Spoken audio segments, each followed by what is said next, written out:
देर रात अंबाला के कई इलाकों में गोलियां चली। बताया जा रहा है कि दो गुटों की आपसी रंजिश के चलते गोलियां चली हैं, जिसकी सूचना मिलते ही मौके पर पुलिस बल पहुंचा। पुलिस बल के पहुंचते ही युवकों ने पुलिस पर गोलियां चलानी शुरू कर दी, जिसके बाद मजबूरन पुलिस को भी जवाबी फायरिंग करनी पड़ी। पुलिस की जवाबी फायरिंग के दौरान दो युवकों को गोलियां लगी हैं, जिनको अंबाला छावनी के सिविल हॉस्पिटल में भर्ती करवाया गया है।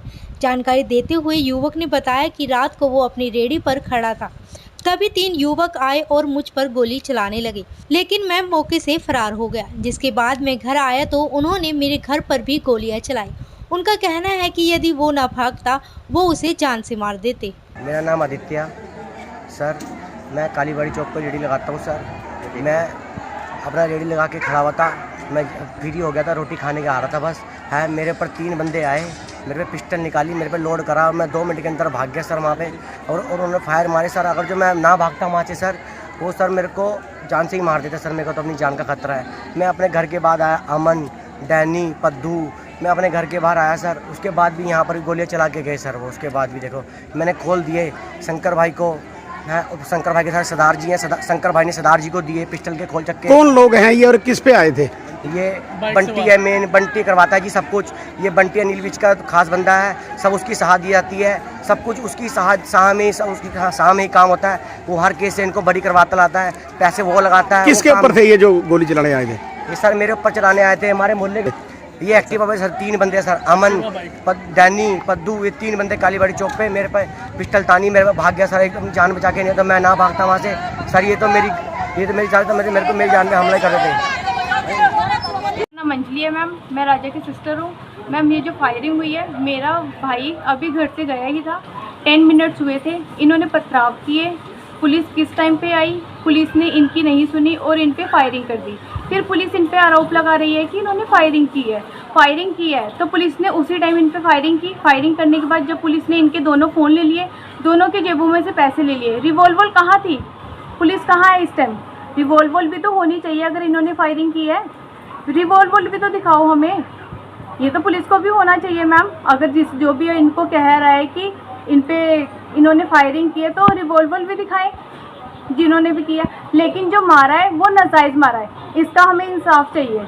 जो जहाँ पुलिस पैसा खा रही है वहाँ पुलिस कुछ भी नहीं कर रही है। वो जाके लड़के फायरिंग करके आए हैं, वहाँ छोटे छोटे बच्चे खड़े थे, लेकिन इन्होंने ये नहीं देखा कि उन्होंने फायरिंग करी है। पुलिस ने वहाँ कुछ नहीं करा, वहाँ से पुलिस पैसा खा रही है, अमन बोंड से पैसा खा रही है पुलिस।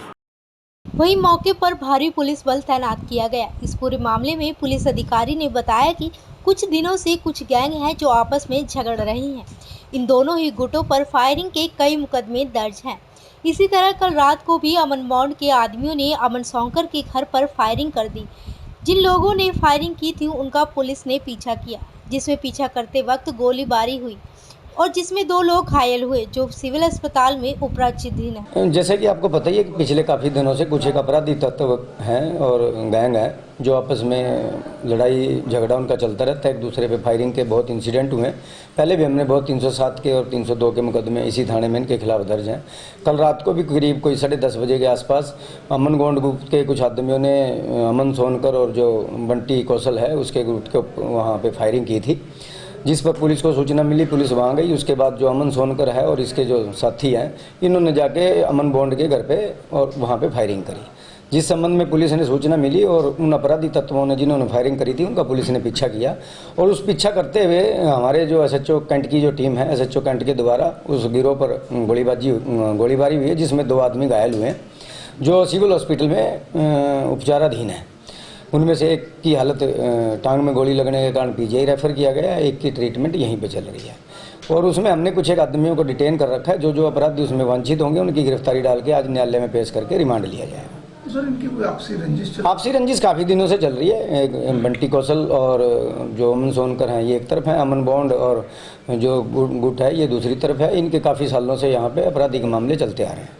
पुलिस ने उनको तब पीछा किया जब उनको गोलीबारी वो यहाँ से करके भाग रहे थे, और आगे जाके वक्फ बोर्ड के ऑफिस के पास उन्होंने पुलिस पे भी फायरिंग की है।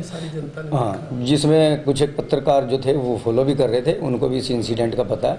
पुलिस की किसी के साथ कोई रंजिश नहीं है। आपराधिक आदमी यदि कोई पुलिस पे फायरिंग करेगा तो पुलिस अपने बचाव में उल्टा फायरिंग करेगी, लेकिन यदि कोई आरोप लगाएगा किसी प्रकार के, उसकी गहनता से जाँच की जाएगी। अभी SHO कैंटी के बयान पे 307 IPC का मुकदमा दर्ज किया है और दूसरे जो इंसिडेंट हुए हैं दोनों गुटों की तरफ से उनमें भी 307 का मुकदमा हम दर्ज कर रहे हैं। टोटल कितने लोगों के खिलाफ?